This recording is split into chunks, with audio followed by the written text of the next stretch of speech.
So చూడండి ఒకసారి అందశ్రీ గారు రాసిన పాట ఇది. మాయమైపోతున్నాడమ్మా మనిషి అన్నవాడు అని ఒక పాట రాశారు అప్పట్లో. ఆయన గుర్తుండే ఉంటుంది అందరికీ. ఆయన బ్రతికున్నప్పుడు రాసిన పాట ఇది. చనిపోయాక ప్రభావం కనిపిస్తుంది. భవిష్యత్తును ఊహించి పాట రాసిన అక్షర శిల్పి అందశ్రీ. అక్షర సత్యాలు నిరూపితం అవుతున్నాయి. మనిషి మాయమైపోయాడని కళ్ళ ముందే కనిపిస్తుంది. ఒకప్పుడు ఆయన్ను ఆకాశానికి ఎత్తిన వాళ్ళే ఇప్పుడు మర్చిపోయారు. ఆయన సమాధి దగ్గర స్మృతివనం కడతామన్న ప్రభుత్వం సమాధి మీద మట్టి గాలికి ఎగిరిపోతున్నా పట్టించుకొని దుర్మార్గం. కాఠిన్యమైన పరిస్థితులను చూసి రోధిస్తున్న అందశ్రీ పవిత్ర ఆత్మ. ఒకసారి మీకు ఇది చదివిన తర్వాత మీకు ఒక వీడియో చూపిస్తాను. ఆయన మట్టిలోంచి పుట్టిన మహోన్నత గేయం. ఆయన సృష్టించిన ప్రతి అక్షరం కన్నీళ్లు పెట్టిస్తుంది, హృదయాంతరాలను తట్టి లేపుతుంది, వేదనలోంచి ఆలోచింపజేసే భావనలు వెదజల్లుతుంది. చదువు లేదు, కానీ ప్రపంచాన్ని ఆకలింపు చేసుకున్న విజ్ఞానం ఉంది. సమాజాన్ని తన కళ్ళతో చూసి నేర్చుకున్న చైతన్యం ఉంది. ఎదుటి వ్యక్తుల ఆలోచనలు రగిల్చే స్ఫూర్తి నిప్పు కణాలు ఆయన అణువణువున ప్రవహిస్తూ ఉంటాయి. తెలంగాణ మాతృగీతం జయ జయ హే తెలంగాణ జననీ జయకేతనం, పల్లె నీకు వందనమాయలమ్మో జైబోలో తెలంగాణ, గలగల గజ్జల బండి రండి కదలిరండి, సినుకమ్మ కొమ్మజెక్కితే బొమ్మరా వెళ్ళిపోతున్నావో తల్లి చూడతక్కని తల్లి అంటూ ఎన్నో గీతాలకు ప్రాణప్రతిష్ఠ చేసిన మహాకవి అందశ్రీ. అడుగడుగునా కష్టాలు ఎదుర్కొంటూ జాతీయ స్థాయికి ఎదిగిన అందశ్రీ బతుకున్నప్పుడు పడ్డ కష్టాల కంటే ఆయన మరణాంతరం ఆయన ఆత్మ పడుతున్న క్షోభ అంతా ఇంత కాదు. అందశ్రీ పార్థివ దేహాన్ని ఖననం చేసిన చోట ఒక స్మృతివనాన్ని కట్టించి భావితరాలకు ఆయన జ్ఞాపకాలను సజీవంగా ఉంచుతామని బీరాలు పలికిన అధికార ప్రభుత్వం ఇప్పుడు ఆయన ఊసే ఎత్తటం లేదు. హోరు గాలిలో సమాధి మీద మట్టి ఎగిరిపోతుంటే, జోరు వానలో మట్టి కరిగిపోతుంటే, అసాంఘిక కార్యకలాపాలకు ఆ పవిత్ర భూమి నిలవుగా మారి తన పవిత్రతను కోల్పోతుంటే అందశ్రీ ఆత్మ కారుస్తున్న కన్నీటి బొట్లు మౌనంగా రోధిస్తూ జాలువారుతున్నాయి. నిజంగా మాయమైపోతున్నాడమ్మా మనిషి అన్నవాడు. ఒకసారి ఇది చూడండి మీరు. ఇది అందశ్రీ సమాధి అండి. చనిపోయి నెల రోజులు దాటింది. 40 రోజులు పైనే అవుతుంది. అందశ్రీ గారికి ఒక పెద్ద స్మృతివనం కడతామని చెప్పారు. అందశ్రీ గారి స్మృతిని తలుచుకుంటూ ఒక పెద్ద పార్క్ కడతామని చెప్పారు. అద్భుతమైన డెవలప్మెంట్ చేస్తామన్నారు. అందశ్రీ గారిని ప్రతి సంవత్సరం గుర్తు చేసుకుంటాం. ఆయన గుర్తుగా ఒక స్మృతివనం డెవలప్ చేసి అక్కడ ఆయన పాటలు ఆయన పుస్తకాలతో అన్ని నింపుతామని చెప్పి చాలా చెప్పారు. కానీ ఇక్కడ ఒక్కసారి మనం పరిస్థితి చూడండి. ఒక్కసారి చుట్టుపక్కల కనీసం ఒక చిన్న ఫెన్సింగ్ కూడా లేదు.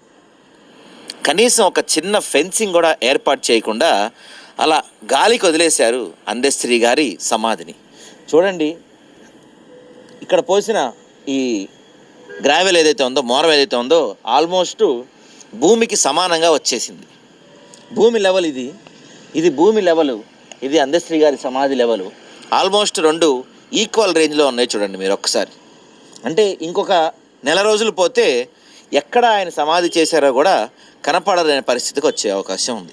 అక్కడ చూడండి, జస్ట్ ఒక 3 రాళ్ళు పెట్టారు అంతే. కనీసం పట్టించుకున్న వాళ్ళు కానీ ఎవరూ లేరు. ఇక్కడ ఆల్రెడీ మీరు అబ్జర్వ్ చేస్తే దీని చుట్టూతా వెహికల్స్ కూడా తిరిగినట్టు మీకు కనపడుతుంది. చూడండి, వెహికల్ మార్క్స్, రకరకాల జంతువులు అంటే కుక్కలు కావచ్చు, ఇంకేదైనా జంతువులు వచ్చి ఇక్కడ యూరిన్కి వెళ్తున్నవి కానీ ఇవి మొత్తం మనకు అవే కనపడుతున్నాయి. చూడండి, ఇదిగోండి ఇక్కడ. అంటే మనకి ఇక్కడ కనపడలేదు దేవుడి దయ వల్ల, ఇక్కడ కనిపిస్తున్నాయి. చూడండి, ఇక్కడ ఇదిగో పక్క నుంచే ఏదో ఒక పెద్ద వెహికల్ వెళ్ళినట్టు మనకి టైర్ మార్క్స్ కూడా కనిపిస్తున్నాయి. అంత దీనస్థితిలో, అంతర దుర్భర పరిస్థితుల్లో అందశ్రీ గారి సమాజం ఉంది. ఎన్నో చేస్తామని చెప్పారు, ఎంతో చేస్తామని చెప్పారు. మొన్న ఎగ్జిబిషన్ గ్రౌండ్ మనకి అది ఎక్కడ ఎన్టీఆర్ స్టేడియంలో మనకి బుక్ ఫేర్ జరిగింది. బుక్ ఫేర్కి అందశ్రీ ప్రాంగణం అని చెప్పి ఆయన పేరు పెట్టారు. అందశ్రీ ప్రాంగణం అని చెప్పి బుక్ ఫేర్కి ఆయన పేరు పెట్టిన మీకు ఆయన సమాధిని అలా గాలికి వదిలేసామని గుర్తు రాలేదా? ఎండకి ఎండి వానకి తడుస్తూ ఆయన సమాధి కరిగిపోతున్న విషయం మీ కళ్ళకు కనపడలేదా? ఎన్నో మాటలు చెప్పారు కదా. సరే సమాధి కట్టలేని పరిస్థితిలో మీరు ఉన్నారు. చిన్న ఫెన్సింగ్ కూడా వెళ్ళని పరిస్థితిలో ఉన్నారా మీరు? కూతవేటు దూరంలోనే, అంటే ఇక్కడ మనం నుంచుంటే కన్ను చూపు మేరలోనే అక్కడ ఎమ్మెల్యే క్యాంప్ ఆఫీస్ ఉంది. వాళ్ళ కళ్ళకి కనపడతలేదా? ఇంత దారుణమా? ఎన్నెన్నో చెప్తున్నారు, 1000 కోట్లు ఖర్చు చేస్తామని చెప్తున్నారు. మన జాతీయ గీత రూపకర్తకి, మన తెలంగాణ జాతీయ గీత రూపకర్తకి కనీసం ఒక సమాధి కూడా కట్టించుకోలేని దీనస్థితిలో మనం ఉన్నామా? ఆలోచించండి దయచేసి. మీరు ఎన్నెన్నో గొప్పలు బీరాలు అమెరికా, న్యూయార్క్, లండన్, టోక్యో అయిపోతాం మనం అని చెప్తున్నారు మీరు. కానీ ఇక్కడ మన తెలంగాణ వజ్రం, డైమండ్ అని మీరే చెప్పారు. కనీసం ఆయన సమాధికి ఒక ఫెన్సింగ్ కూడా ఏర్పాటు చేయలేని దినస్థితిలో మన ప్రభుత్వం ఉందా? పాడెమోశారు, పత్తా లేకుండా పోతారా? అందెశ్రీ గణతకెక్కిన అందే ఎల్లయ్య జీవితం ఎంత చెప్పుకున్నా ఇంకా సశేషంగానే మిగిలిపోతుంది.